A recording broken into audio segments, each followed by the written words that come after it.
రాహుల్ గాంధీ గారికి గాంధీ కుటుంబానికి సీతారాం ఏచూరి గారితో చాలా సన్నిహిత సంబంధాలు ఉన్నాయి.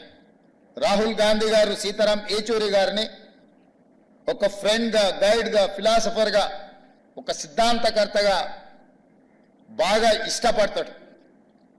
వారు చనిపోయినప్పుడు అమెరికాలో ఉన్న రాహుల్ గాంధీ గారు ఈ అంశాన్ని వారే మనందరికీ చెప్పడం జరిగింది.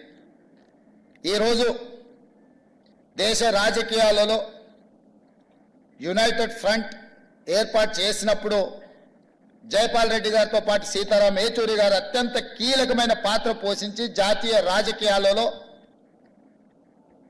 ప్రజల పక్షాన నిలబడాలన్న ఆలోచన చేసినప్పుడు వారు బాధ్యతాయుతమైన బాధ్యతను నెరవేర్చి రాహుల్ గాంధీ గారికి గాంధీ కుటుంబానికి సీతారాం ఏచూరి గారితో చాలా సన్నిహిత సంబంధాలు ఉన్నాయి.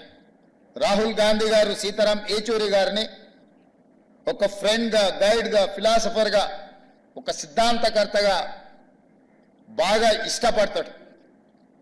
వారు చనిపోయినప్పుడు అమెరికాలో ఉన్న రాహుల్ గాంధీ గారు ఈ అంశాన్ని వారే మనందరికీ చెప్పడం జరిగింది. ఈరోజు దేశ రాజకీయాలలో యునైటెడ్ ఫ్రంట్ ఏర్పాటు చేసినప్పుడు జైపాల్ రెడ్డి గారితో పాటు సీతారాం ఏచూరి గారు అత్యంత కీలకమైన పాత్ర పోషించి జాతీయ రాజకీయాలలో ప్రజల పక్షాన నిలబడాలన్న ఆలోచన చేసినప్పుడు వారు బాధ్యతాయుతమైన బాధ్యతను నెరవేర్చి